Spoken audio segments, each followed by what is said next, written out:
Well, first of all, welcome to another episode of what we call our podcast series, which is No Shelf Control, which is Portal's series where we explore the evolving world of retail media, performance marketing, and digital commerce.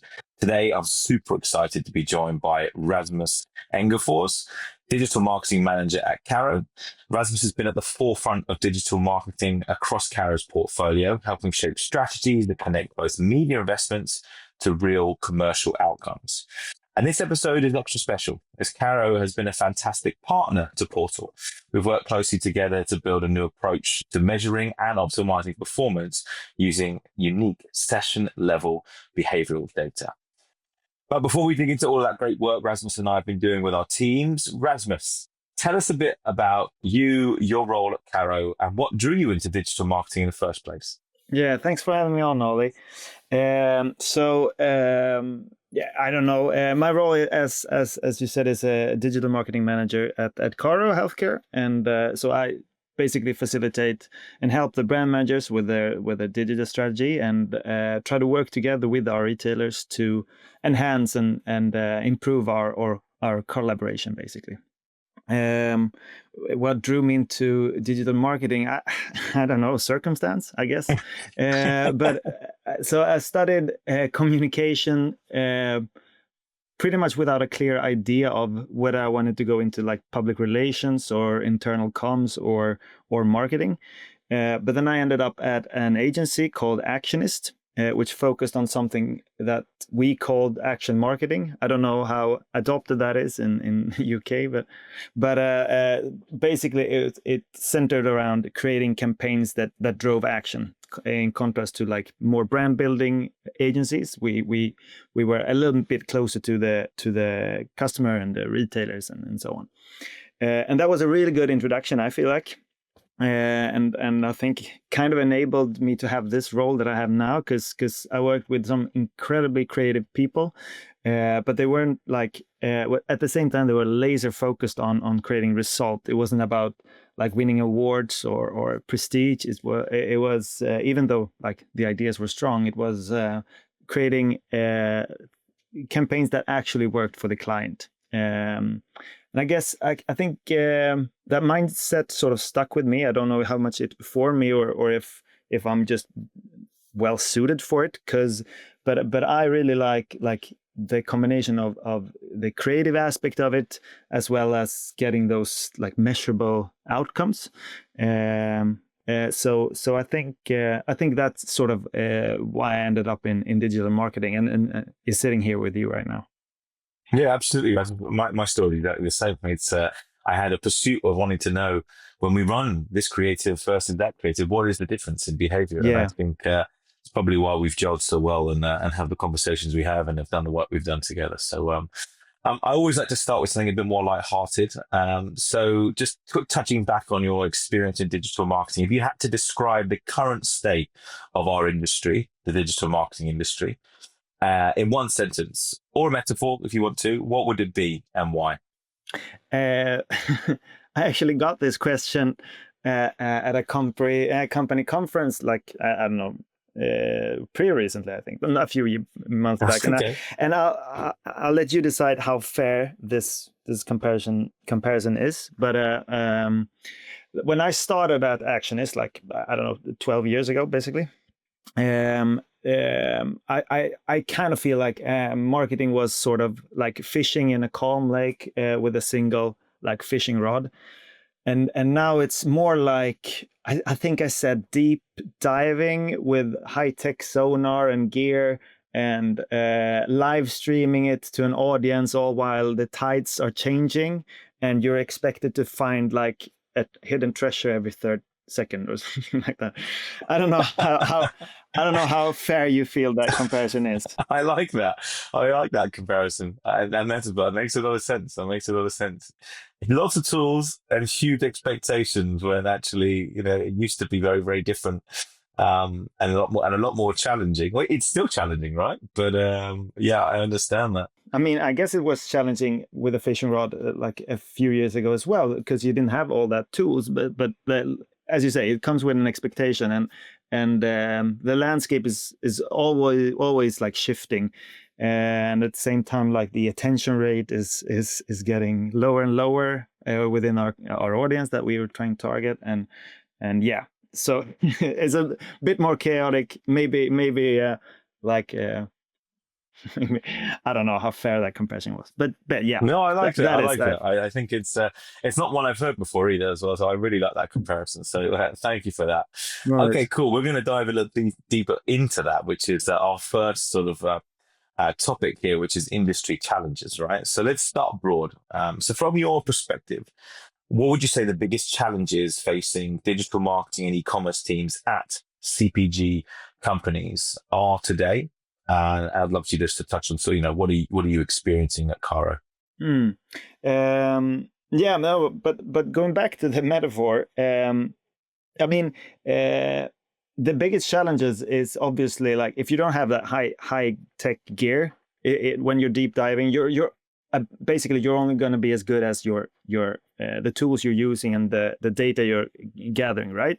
So there are thousands of small challenges, like okay, the attention span is getting shorter, or people are moving from the platforms that I know best to another platform and to another platform again, and I need to constantly like evolve, but I don't know in what direction to evolve in if I don't get that input back. Like this is good, this is not good, this is working, this is not working. So I think that is the biggest challenge. Like privacy challenges, cookie restriction. At least in Sweden, here in Sweden, we have really reduced transparency from retailers, especially in pharma, because obviously like there can be some sensitive data when you go into a pharmacy and buy something, and like managing how you evaluate your campaigns and your efforts, that is going to be the hardest part, I feel like. Mm. And how did you do that previously? Did you focus on metrics in platform as a sole determination of success? Were you able to get data from the retailers for sales or anything else? And how did you measure success prior or with the data that was at your fingertips? Yeah, very much so. As you say, using like on platform, the KPIs that actually were available, obviously, kind of tells one part of the story. In some part, there was actually a shift in Sweden because we used to get a lot of data, or not a lot, but we used to have more tools available for us through the retailers. So they shared dashboards with us as long as we invested a certain amount of money into them. Then they shared some knowledge back from us, and we used to get a pixel from them.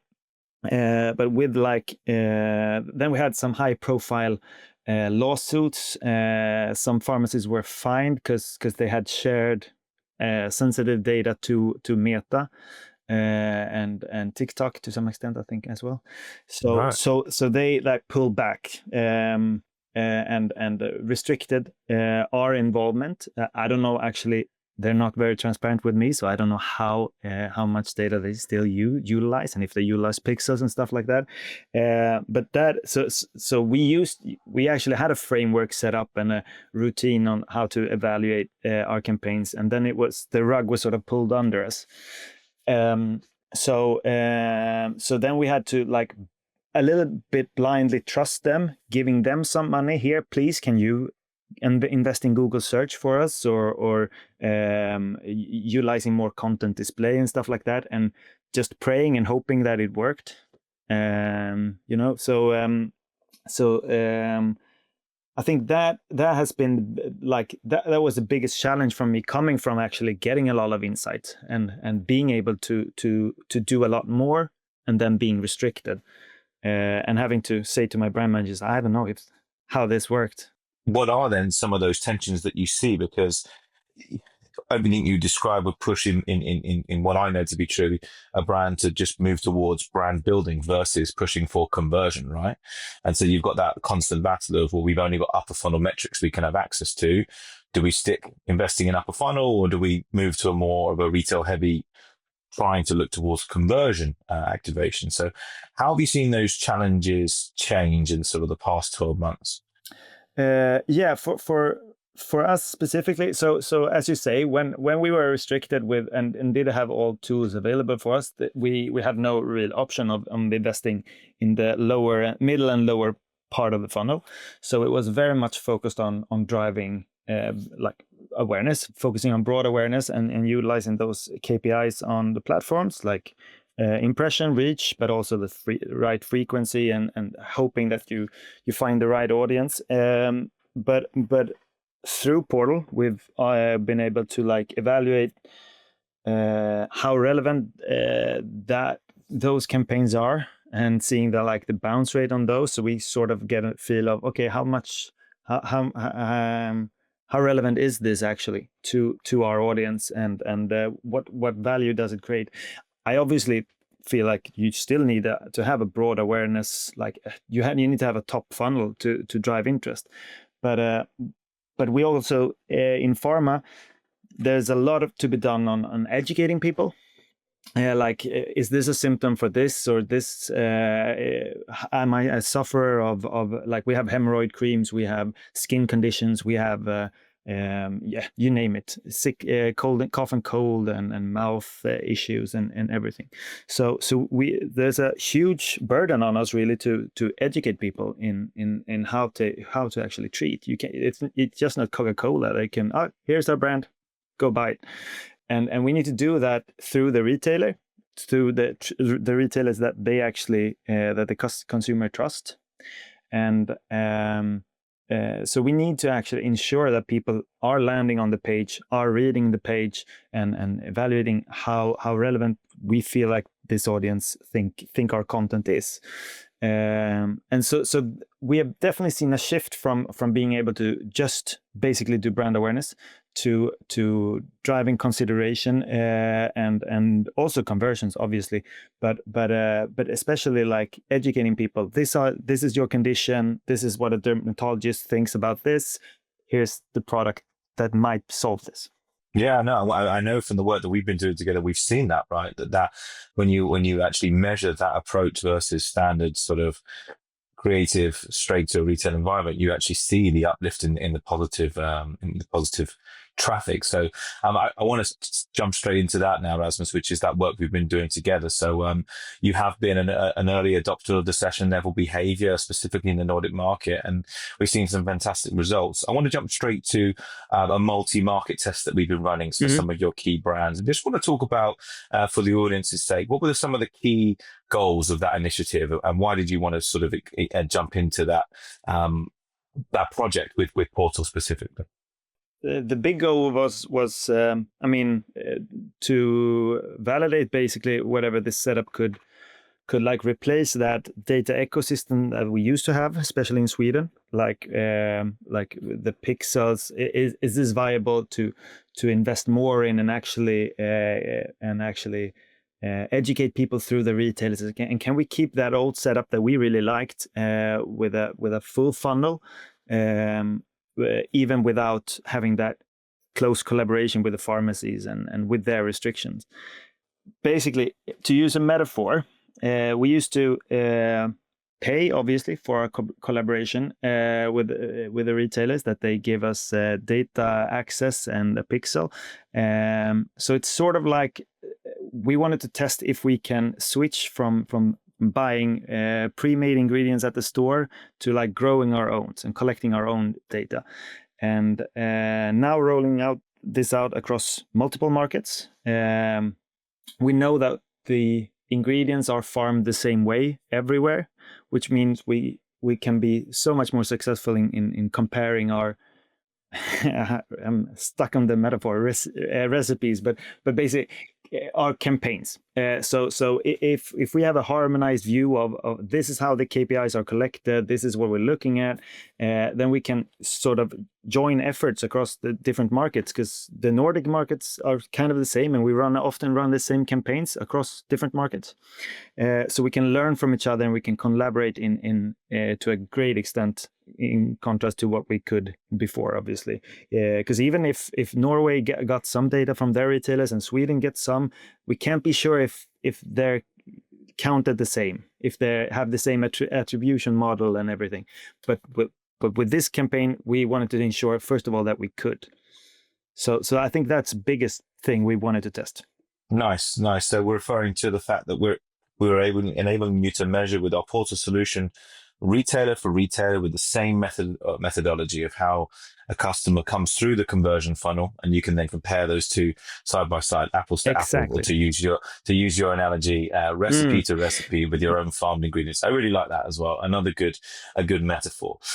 So without revealing too much sensitive data, because obviously we work with you guys on helping count sales and add to baskets, but what would you say some of the biggest takeaways or surprises have been working with our tool in the last it's been 6 to 9 months we've been working together now?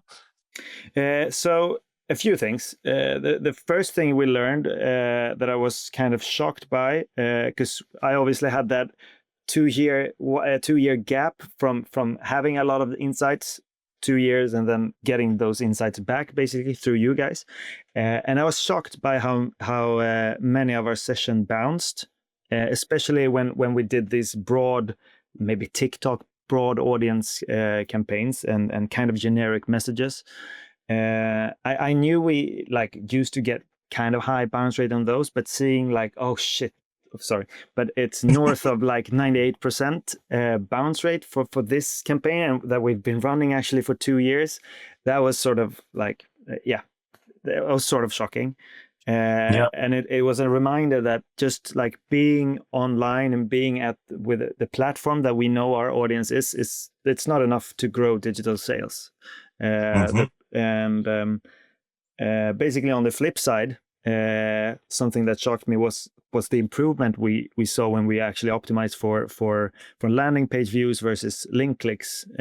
We've worked on a campaign especially for 2 brands called Decubal and Biocepti. With one campaign we did an A/B test basically, where we optimized for link clicks and we optimized for landing page views, and seeing us double or even better than double, in one case 4 times, improving by 400% basically, the campaigns that just optimize for landing page views, not even optimizing for conversion but optimizing for landing page views, made me realize, it basically confirmed a long held suspicion that I had. If you optimize for link click, Facebook and other platforms tend to serve your ads to people who click impulsively or accidentally maybe click, but have no real interest of learning about the product or converting. So when we shifted that objective to landing page views, actually getting people that stayed on the page, that agreed to be cookies, seeing how our sales more than double, that was the biggest takeaway. We really need to optimize for what we really want. Absolutely, Rasmus. And I'm a big believer in shifting the optimization goal and the narrative in the way we're planning. And in this scenario, without Portal optimized toward link clicks, arguably Meta was doing what it was supposed to do. It was delivering you the KPI on the number of clicks. But as we've talked about many times before, there was no onus on the quality of the traffic because it didn't have any way of tracking that. And I think you've done a fantastic job in running those A/B tests and proving to your business internally that using our infrastructure, you can actually now start to target customers based on post-click on-site behavior. And when you do that, the algorithms in Meta and in TikTok, they learn and they perform better. And we've seen that time and time again with the tests that we're running. And that's been a huge positive, I think, from the relationship that we'll have with you and your teams in the Nordic market. So that's been great. Yeah. So you mentioned in some of our earlier calls that the data's helped you shift the internal conversation. I know we've touched on it a little bit, but I'd like to expand on that because obviously the results we've just talked about and the A/B tests that you've run, I think that sparks some internal debates, right? Around, well, we now have this solution and tool, we can perhaps change the way in which we do things. Can you expand on what that's done for you in both a creative conversation as well as perhaps a channel mix conversation? For sure. So on a more overarching level, it definitely helped us move the conversation from maybe how many clicks did we get to did we reach the right people? Did the right people stay and engage? And what are the actions that they actually take on the site? But and those are so much more useful conversations to have, obviously, because if you're just chasing one KPI, then you're often sacrificing like brand messaging or yeah, you're sacrificing to just get that one KPI. And then with Portal, you realize that, oh, the link clicks that we get, 94% of them aren't even interested in our products. So why are we even doing this? But as you say, it also helped change our overarching or our strategy.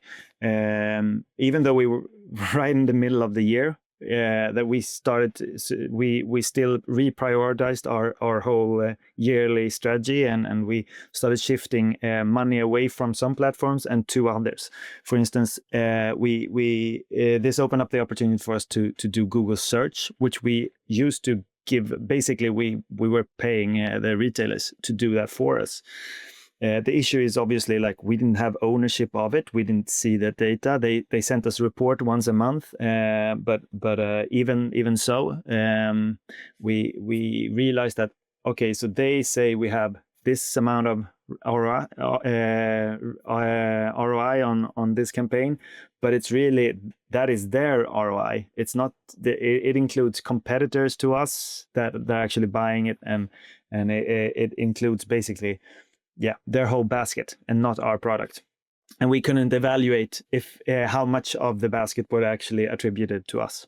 So we could shift money to actually do Google ads ourselves and buy on more middle funnel or even top funnel searches like talking about symptoms and problems and being a part of that early on path to purchase, rather than being in the bottom like brand searches and stuff like that. The pharmacies, they're gonna buy on our brand words and brand names either or. So I don't want to pay them to do something that they were gonna do either way. So it enabled us to do Google ads and seeing some great results, even though we've only been live for like 2 months.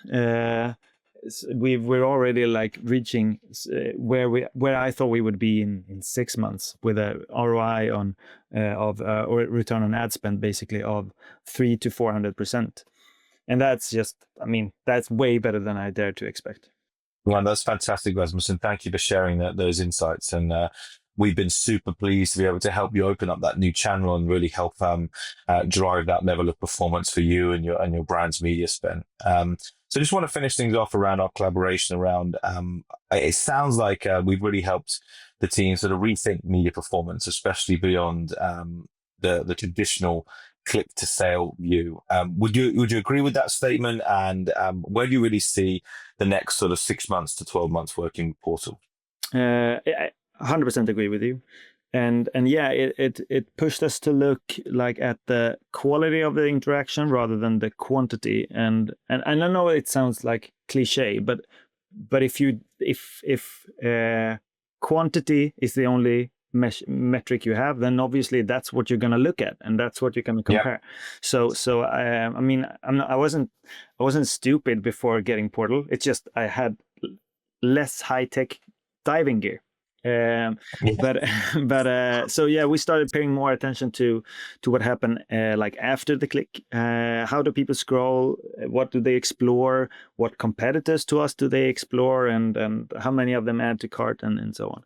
And basically, are they staying long enough to absorb this message? That's a huge part, because we have a lot of articles on the retailer site that we need to ensure that the people actually stay and read and then evaluate what actions they take after that. So like click to sales, it's still important, but it's not enough by itself. So now we try to ask ourselves, like, what are the intent behind this interaction? And that gives us much clearer signal, I guess, for what creative or what channel is doing the job that we needed to do. Perfect. No, really appreciate that, Rasmus. And we've been super pleased to work with you and your teams on helping deliver this project, and we look forward to working with you all in the future as well. So cool. I want to turn the conversation, because it's not just the only reason we met today is to talk about our work, but we like working with you and your experienced opinion in the industry. So I want to talk a little bit about the future of media and look a little ahead. So What role do you see first party and behavioral data playing in future media strategies? A huge one. I mean, but I'm sure you know more than I do because I'm kind of segmented to my own category and how we do things. But yeah, I see it as like the only sustainable path forward, I guess. Like as third party data dries up, brand needs to take more control and not just of their media but their measurements as well. Like that's why I mentioned that farming your own KPIs rather than giving them or buying them from retailers that you may not know how it was constructed. And like session level data, first party consented audience, all of that. That's so important for our collaboration with you, Ollie. Like with what we're doing, it's about owning I guess the relationship with the user without relying on the retailer because they might have a fit tomorrow and like okay, this yearly negotiation we can't do it, and then we would be like down to nothing basically for our next year. Yeah, and I think you've already shared an example of where that's happened before, right? The rug being pulled out from under you, and that's not a sustainable business position to grow from, right? You need to have tools in place where you can take ownership of the collection, and simplicity and reporting and data granularity is of the utmost importance. And I think that's really where our collaborations come into play. So, cool. Are there any specific KPIs you think the industry should stop obsessing over, or are there new ones you think we should embrace that aren't being talked about? I quite like that question. It's something we ask quite a lot. Yeah, no, yeah, for sure. I mean, this has proven basically that the link clicks are very much overrated. I mean, they're Okay. not they're not overrated if you know you're reaching the right audience and that they are clicking with intent, but so often they're not. Yeah. So it needs to be a part of a wider like aspect of metrics if when you evaluate it. And in our test, like cost per meaningful action, like we started looking at cost per landing page view and for our maybe articles regarding skin conditions. That just not just that we learn more from it, but also we saw that we improved our on conversion, like as I shared with you, by a lot. So it helped us to set the right expectations, and it also helped us to grow sales. But I mean, there are a lot of like I'm not gonna bash how other people are doing it, but I feel like impressions are overrated as well. When you learn that okay, in at least in healthcare, we need 3x like impression for people to even remember that they saw an ad from us. So why would I look at only like impression without looking at the frequency of how I'm getting those? Okay, we have a frequency of at least 3 because that's on average how long it takes for people to actually see your ad. Why would I just look at impression by itself? Yeah, understood. I completely understand. I think there are lots of different KPIs and different metrics that people do obsess over, and I think that's a really refreshing take. And it's coming from a place of somebody that's seen a different way of doing things. So yeah, no, super refreshing. So we're just gonna finish things up now with a bit of a quick fire close, and it's again, it's a bit more light-hearted, Rasmus, and it's looking again to the future, some predictions and some um, uh, Room 101 stuff, which I'll explain in a second. So, if retail media keeps booming, which it absolutely does, I think we read about it all day, every day, in every part of the world. What's one wild prediction for how it could look in 2030, do you think? Um, you want a real wild one, or you want like a Yeah, go more? on. I'd Okay, love a real wild one. Let's do okay, a real wild. okay. So I don't know what the odds are on this one, but I'm going with using like facial analysis in your from your phone to Yeah, actually evaluate your campaign performance, like biometric data collecting. Okay, interesting. they looked super engaged, or no, Yeah, they okay. looked. I mean, I don't know how many people would willingly sign on to that one, but It's interesting because That's like a progression of some of the businesses out there that are doing attention scoring using focus groups. But if you could do that on a wide scale, you're referring to everybody just has it as almost like a native on their within their Instagram or within their TikTok Yeah. app. Interesting, interesting. And so you have a new metric, which is how happy that customer was when they saw Yeah. your ad. Except, okay, Yeah, you get I a can see that. smiley I can score. actually see that. Yeah, a Yeah. smiling score. I like that. We'll all start planning and buying media based on how our smiling score is as different vendors. Okay, talking of new metrics then, what's one buzzword in media you could, if you could, ban forever that when you hear it in the office, it just makes your skin crawl a little bit? Oh God, there are so many. Okay, so I've learned talking with my bosses, if they say the word agile or flexible, then they just mean that they haven't planned it out. So I'm really sick of that. Oh no, please, let's not have an agile. Like, Understood, understood. Okay, cool. And then finally, if you could give one piece of advice to an emerging digital marketer, so think back to Rasmus when you were just getting into the industry, what would that advice be and why? So somebody emerging into the marketing world in CPG. I mean, it sounds so cliche to say stay curious, but okay. So let's instead say don't fall in love with one platform. Like Yeah. I learned Google or first, and then I learned Facebook, and then I was like, this is it. I'm set for life.